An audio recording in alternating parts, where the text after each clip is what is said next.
Hello boys, girls, photographers, kids to a new review about Nikon's latest super wide open portrait lens, the Nikon 105mm f1.4. Of course we are filming in Frankfurt, trying to show you around a little bit instead of being at the same spot. With the lens comes the lens hood, which is the HB79. Don't lose it, I can imagine it will cost you probably over 50 bucks. Taking a look from outside, there's not much to say about this lens. One little switch that allows you to change from manual focus to autofocus, that's all. The focus of the 105mm f1.4 is not the fastest nor the slowest. It just takes a bit longer than other lenses. I had the Canon 85mm f1.2 and that took, at a comparable size, quite a long time to focus. I know it's Canon and this one is Nikon, but just want to mention it. If you like to use that lens for filming using the manual focus or taking photos, of course no big deal at all. There's a switch at the front for selecting manual or autofocus, but full-time manual control is possible at any time,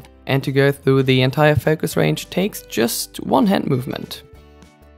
Tell me what you would use that lens for, because it's a good all-rounder as well. You need to keep the distance to your subject with that focal length, of course, but sometimes taking photos on the street or in the church for a wedding is really nice as well, with that lens.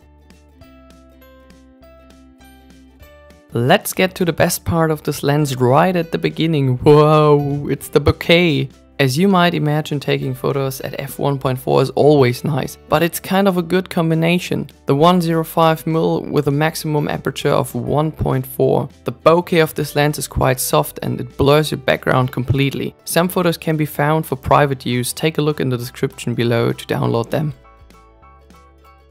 And because Frankfurt is so beautiful during the summer, I try to show you around a little bit. As I said before, you need a bit of distance to focus, how much will be explained in the next few minutes. Overall the lens feels really good. Nice build quality and a solid housing with nano crystal coating, if that means something to you. The only thing that bothers me is the missing image stabilizer, called vibration reduction at Nikon. It's kind of a mess paying over 2,300 bucks for such a nice piece of lens, and when you start filming you realize the missing stabilizer, damn.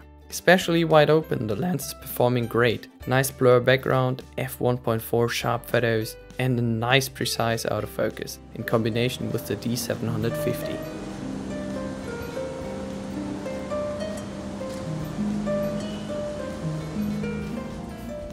The closest focusing distance on this lens is about 3.3 feet or 1 meter. So it's not a perfect lens for taking macro shots, but that does not mean that you can't take some with that lens. It's just not designed to be a macro lens. But nevertheless, try it by yourself, the photos look great anyways.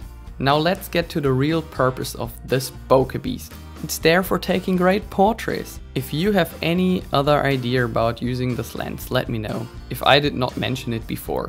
You can get great detail shots even if you can't get closer than 3.3 feet or a meter to your subjects, unfortunately. The main thing for me is that the photos or the videos are sharp, and with this lens they are, trust me. Wide open you get this nice and creamy blur background. The focus is not fast enough for taking street shots at any situation, but for portraits just perfect. The photos came straight out of the camera, so I did not do anything in post, and as you can see they are sharp throughout the frame.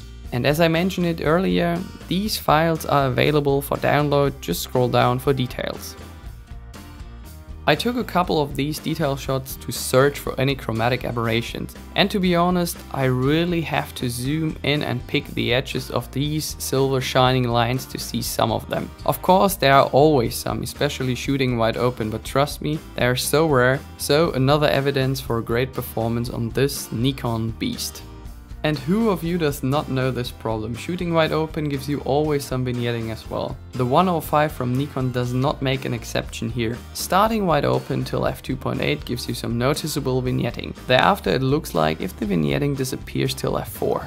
Oh my god, look at this lens flare, it's just great, isn't it? Of course. I like it, especially when someone's standing in front of a sunset, but some of you might be disappointed seeing that lens flare, which is not too much on this lens. I think concerning this point you get a really good value for money. Really cool about this lens is the focal length. I was not used to it, but it's kind of cool. And of course the aperture of f1.4 and the dust and splash protection is always nice to have. I mean, the price is always one of the major points to argue. This lens does not make an exception here. The closest focusing distance could be a bit smaller, but that's all.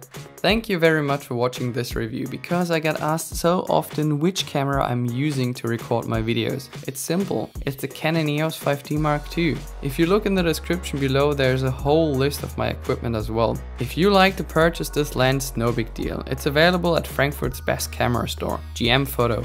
If you like to test it before buying it, no big deal either. Rent it before buying it. If you have any questions, leave me a comment below. Thanks again, see you, bye bye.